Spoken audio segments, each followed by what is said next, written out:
সুপ্রভাত, আমি অঙ্কিতা দেরাদুন থেকে আমার নতুন একটা ব্লগে তোমাদের সকলকে স্বাগত জানাই। আজকে হচ্ছে সোমবার। সোমবার মানেই আমার মেনলি নিরামিষ খাওয়া দাওয়া আর পুজো করা। পুজোটা যদিও ডেলি করি, কিন্তু যেহেতু ঘরে শিবশম্ভু আছে তার জন্যই আমি সোমবারটা একটু বেশি ভালো করে পুজোটা করি। তো এটা হচ্ছে আমার পুজো করার শাড়ি, যেটা আমি যাচ্ছেতাইভাবে পরেছি, কেননা আমি শাড়ি অত ভালো পরতে পারি না। ফুল আনতে গিয়েছিলাম গাছ থেকে, কিন্তু দেখাতে পারলাম না তোমাদের, কারণ সর্বত্র ক্যামেরাটা একা একা নিয়ে যাওয়া একটু সমস্যা হয়।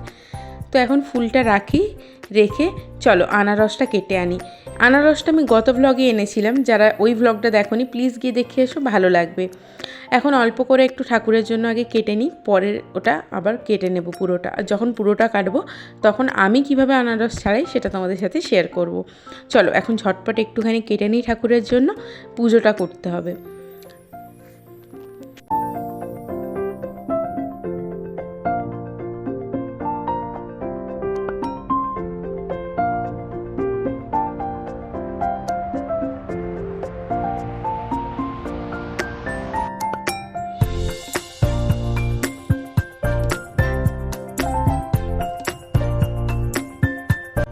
পুজো করা হয়ে গেছে, এখন চলো ঠাকুর ঘর, শোবার ঘর, এই জায়গাগুলোতে একটু ধূপটা দেখিয়ে নিই। এরপর নিজে সাজুগুজু করব। আসলে সাজুগুজু মাঝে মাঝে করলে কিন্তু মনটা বেশ ভালো লাগে, দেখবে। যদিও এখন আমি হেয়ার সিরাম লাগাচ্ছি, এটা আমার ডেলি রুটিন, কেননা না হলে আমার চুলে প্রচণ্ড রকম জট পাকিয়ে যায়। আর এরপরে যতটুকু যা করব সেটাও আশা করি বেশিরভাগ মানুষই করেই থাকে। তো একটুখানি সিঁদুর পরে নেব, যেটা প্রত্যেকেই পরে, এমন কিছু বড় জিনিস না। আর একটুখানি লিপ বাম লাগাচ্ছিলাম, যদিও গ্রীষ্মকালে না লাগালেও চলে অনেকের মতেই, কিন্তু ভালোই লিপ বামটা, তাই একটু লাগিয়ে নিলাম। আর একটু লিপস্টিক লাগিয়ে নিচ্ছি, আর এই টিপটা একটু পরে নেবো লিপস্টিক দিয়েই, কেননা গুঁড়ো সিঁদুরের টিপ পরলে হচ্ছে তোমার চারিদিকে মাখামাখি হয়ে যায়। আর ওই আঠাওয়ালা টিপ পরলে আবার ওই কপালে কীরকম ব্রণ টাইপের বা ফুসকুড়ি টাইপের বেরিয়ে যায়, তার জন্য এটাই ঠিক আছে। চলো আমার সাজগোজ হয়ে গেছে। এটা হচ্ছে বিকেলবেলা, খাওয়া দাওয়া করে বিকেলবেলা ভাবলাম যে আনারসটাকে ধুয়ে নিয়েছি আগে, আমি আনারসটাকে কেটে রাখি। এবার আনারস কেটে একটু নুন চিনি মাখিয়ে রাখলে ভালো লাগে, তো তাই জন্যই এসেছিলাম আনারসটা কেটে রাখার জন্য, যাতে ও এলেও ও খেতে পারে আর আমিও খেতে পারি পরে। আগে আমি আনারসটাকে এরকম মানে একদম পুরো ছালটা ছাড়িয়ে নিই, তারপরে আবার ফিরছি, ঠিক আছে।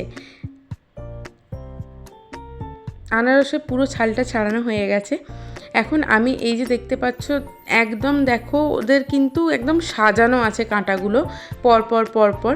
তো এরকম লম্বা লম্বা করে কিন্তু কেটে কেটে বার করে নিলে আনারসের চোখগুলো কিন্তু সম্পূর্ণ রকমভাবে পরিষ্কার করা যায়, এবং আনারসটা বেশি নষ্টও হয় না। যদিও এটা আমি কিন্তু একজন শেফের কাছ থেকে শিখেছিলাম, না ইউটিউবে একজন শেফের কাছ থেকে শিখেছিলাম, আমি কোনো কোর্সে শিখিনি। তোমরা কিন্তু এইভাবে কেটে দেখতে পারো, যদিও বটি দিয়ে কিন্তু এইভাবে কাটাটা খুবই সমস্যা, একমাত্র ছুরি হলেই এইভাবে কাটা যায়। আর এইভাবে কাটলে কিন্তু আনারসটা দেখতে সুন্দর লাগে কাটার পরে। দাঁড়াও তোমাদের দেখাচ্ছি। এই দেখো পুরো আনারসের কাঁটাগুলো আমি বার করে নিয়েছি, মানে চোখগুলো কি সুন্দর একটা স্পাইরাল স্পাইরাল দেখতে লাগছে না? যদিও এটাকে গোল গোল করে কাটলে আরও সুন্দর, পুরো সূর্যের মতো দেখতে লাগে, কিন্তু আমি অত বড় করে কাটবো না, কেননা মাঝে মাঝে টিফিনেও ফল দিয়ে অল্প করে, তো সেক্ষেত্রে দিতে অসুবিধা হয়, তাই জন্য আমি দুটো টুকরো করে নিয়েছি। এরপর এটা ছোট ছোট করে টুকরো করে নিচ্ছি। দাঁড়াও কেটে নিয়ে তোমাদেরকে দেখাচ্ছি ঠিক টুকরোগুলো কেমন দেখতে লাগছে। এই দেখো, দেখতে পেয়েছো অর্ধেক সূর্যের মতো দেখতে লাগছে না? যদিও আমার ক্যামেরায় ভালো করে দেখা যাচ্ছে না, কিন্তু সেরকমই দেখতে লাগছে। এটা গোটা থাকলে আরও সুন্দর দেখতে লাগে, তোমরা চাইলে গোটাও রাখতে পারো।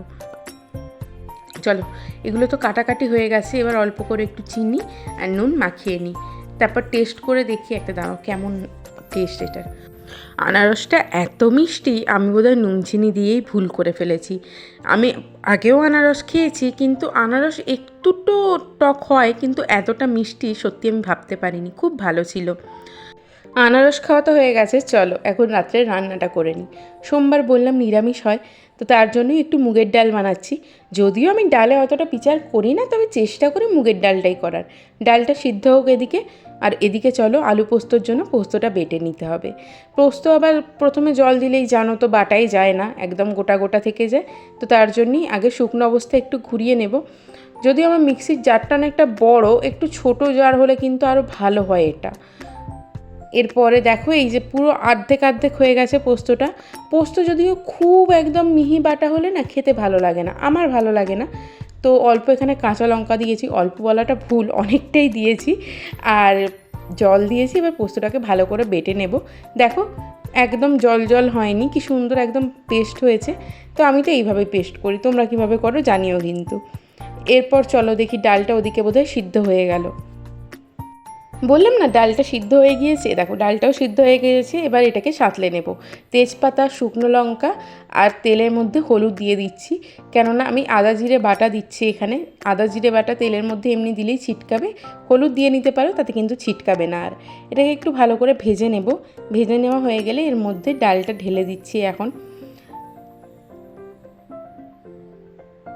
এরপরে স্বাদ মতো নুন, চিনি। আমি যদি মুগের ডাল একটু মিষ্টি মিষ্টি খাই, যে যার স্বাদ অনুযায়ী নুন চিনিটা অ্যাড করে নিও। ডাল হয়ে গেছে।